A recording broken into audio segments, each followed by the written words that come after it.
For more on this, I'm being joined by security expert Abuh Adams. Good to have you on the news at this time. So first off, let's have your thoughts on the situation and what you make of this and the impact this would have on the socio-economic development of the state and the country at large. Please, can you come in again?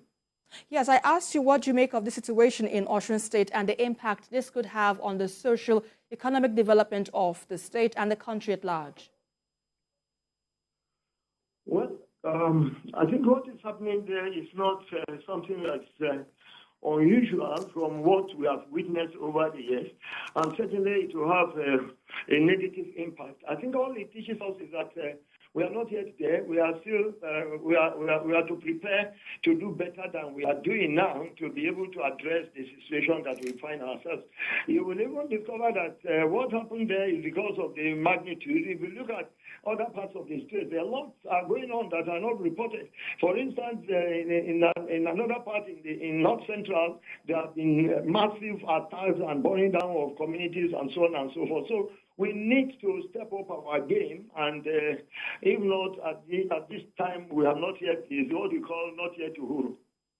And even though things are not yet uhuru from what you claim, how do you think we can, nip this in the bud? What do you make of this development, and how do you think local communities perhaps, and of course state authorities now can engage or work together to prevent a response or a repeat of this incident?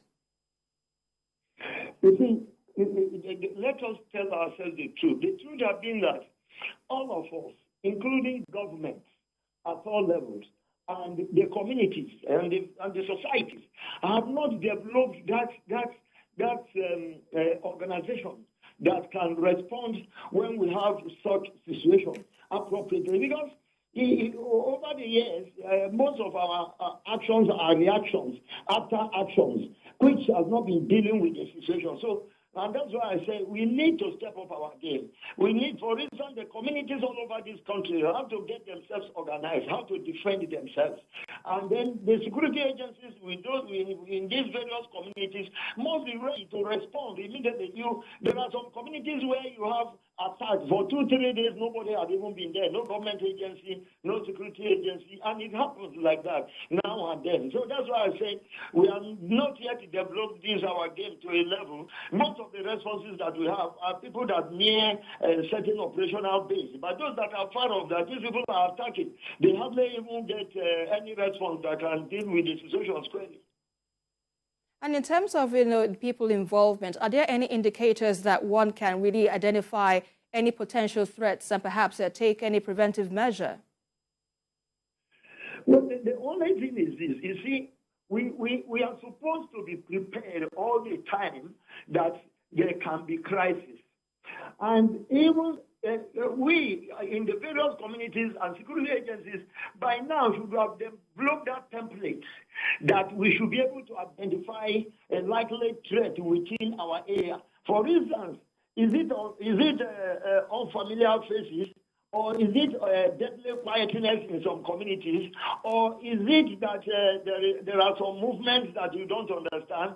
So many of these things are happening, but we have not harnessed them to be able to develop the template for purposes of actions, whether it's kinetic or whether it's even political, economical, or whatever it should be. And that is why we are always caught pants down. Look at, if you take delve into the South Sea. Several times they continue to attack checkpoints. I mean, they have been attacking checkpoints. By now, have we not supposed to have developed how to protect ourselves when we are at checkpoints, that these guys cannot just come and take on us and begin to gun people down? And we have had diverse threats like that across the country. And so we are not yet there, I still say it. And even though we're not yet there, let's talk about how we can ensure transportation is safe for those who travel, via the highway. What are those things we can do to ensure transport and travel is safe at the same time while we commute on the highway? Well, I think majorly we still have to bring back our security agencies with our checkpoints at the various places and properly armed to respond. properly armed to respond among themselves from point A to point B. What is the communication facilities between them, that if there is anything, point A can join point B to deal with the situation? As we develop that template, we need to do it.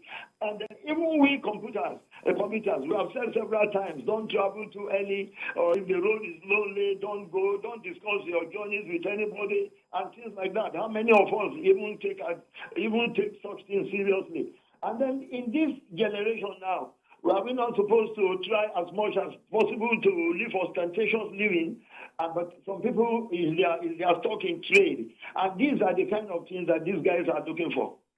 All right, and let's leave it at that. Thank you very much, Abuh Adams, security expert, for your thoughts on the news at this time.